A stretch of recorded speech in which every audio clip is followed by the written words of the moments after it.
Hello, ಯಾರು? ರಾಧಿಕಾನಾ? Radhika, really great. ನೀನು ಮನೇಲಿ ಅಷ್ಟು ಜನ ಇದ್ರು ನೀನೇ ನನ್ನ ಫೋನ್ನ ರಿಸೀವ್ ಮಾಡ್ತೀಯ ಅಂದ್ರೆ ನಿನ್ನ ಬಂಧನ ಆ ದೇವ್ರು ಇನ್ನು ಹೆಂಗ್ ಬರ್ದಿರ್ಬೋದು ಅಲ್ವಾ? ಏನ್ ವಿಷಯ ಅಂತ ಹೇಳು. ರಾಧಿಕಾ, ಇದನ್ನ ಮನೆಯವ್ರಿಗೆ ಹೇಳ್ಬೇಕಾಗಿತ್ತು.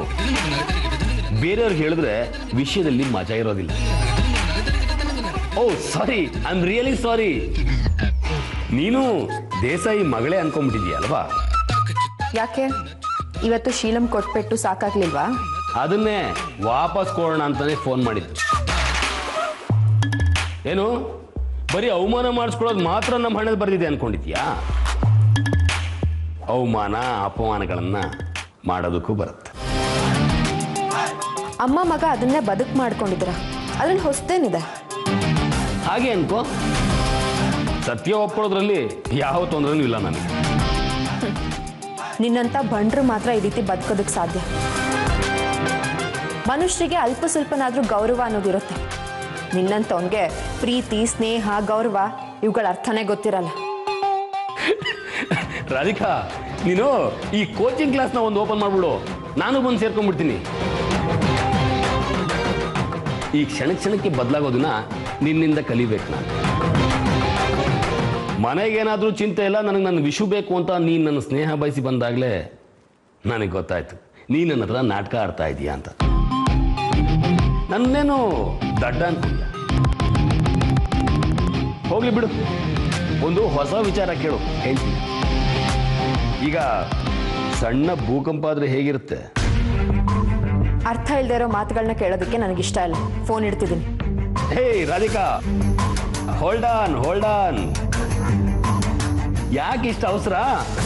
ಅಲ್ಲ, ನಾನು ಹೇಳಿದ್ದು ದೇಸಾಯಿಗಳ ಮನೆಯಲ್ಲಿ ಭೂಕಂಪ ಆಗಿ ತುಂಬಾ ದಿನನೇ ಕಳೆದೋಯ್ತು. ಈಗ ನಾನ್ಯಾಕೆ ಆ ಕೆಲಸ ಮಾಡಬಾರ್ದು ಅಂತ.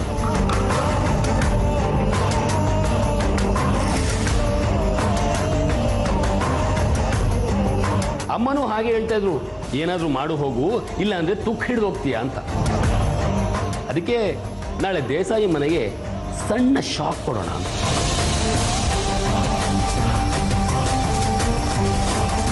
ನನ್ನ ಪಾಲಿಗೆ ಅದು ಸಣ್ಣ ಶಾಕೆ, ಆದ್ರೆ ದೇಸಾಯಿ ಮನೆಗೆ, ಆ ಮನೇಲಿರೋ ಶೀಲಮ್ಮನ ಸರ್ದಾರನ್ಗೆ ದೊಡ್ಡ ಶಾಕ್. ಏನಾದ್ರೂ ಅವ್ರ ಜೀವನದಲ್ಲಿ ನಗು ಅನ್ನೋದಿದ್ರೆ ಇವತ್ತೇ ನಕ್ಬಿಡ ಕೇಳು. ನಾಳೆಯಿಂದ ನಗು ಅನ್ನೋದು ಅವನಿಗೆ ಮರ್ತು ಹೋಗು. ಏನ್ ಬೆದರಿಸ್ತಿದ್ಯಾ? ಹೌದು, ಬೆದರಿಕೆ ಹಾಕ್ತಾ ಇದ್ದೀನಿ. ನೋಡೋ, ಈ ಹೇಳಿ ಮಾಡೋದು ನನ್ನ ಜಾಯಮಾನ. ನಾಳೆ ದೇಸಾಯಿ ಮನೆಯಲ್ಲಿ ನಾನು ಹಾಕೋ ಬಾಂಬ್ಗೆ ಇಡೀ ಮನೆ ಛಿದ್ರ ಆಗುತ್ತೇನೋ ಗೊತ್ತಿಲ್ಲ, ಆದ್ರೆ ಕೆಲವು ಮನಸ್ಸುಗಳು ಮಾತ್ರ ಖಂಡಿತ ಮುರಿದು ಹೋಗುತ್ತವೆ. ಯಾವುದಕ್ಕೂ ಹುಷಾರಾಗಿರೋದಕ್ಕೆ ಕೇಳು. ಆ ನಿನ್ನ ಶೀಲಂಗೆ ನನ್ನ ವಿರುದ್ಧ ಮಾತಾಡಿದಕ್ಕೆ, ನನ್ನ ಮೇಲೆ ಕೈ ಮಾಡಿದಕ್ಕೆ ಈ ಶಾಂತನ ಕೊಟ್ಟಿರೋ ಸಣ್ಣ ಉಡುಗೊರೆ. ನೋಡು, ಏನು ಮಾಡೋದಕ್ಕೆ ಹೋಗ್ಬೇಡ. ನೀನ್ ಹೇಳ್ದಾಗೆಲ್ಲ ಕೇಳ್ತಿದೀವಲ್ಲ, ಮಾತಕ್ಕೆ ತಪ್ಪಿದ್ಯಾ ನೀನು?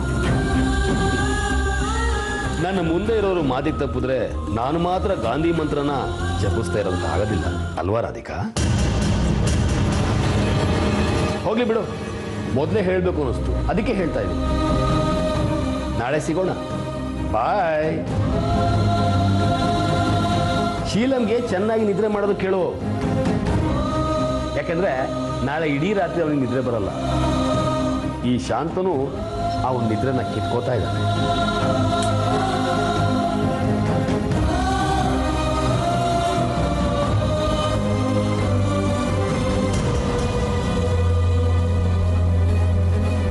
ಅಯ್ಯೋ ದೇವ್ರೆ, ಇವನಿನ್ನೇನು ಅನಾಹುತ ಮಾಡ್ತಾನೋ ಏನೋ.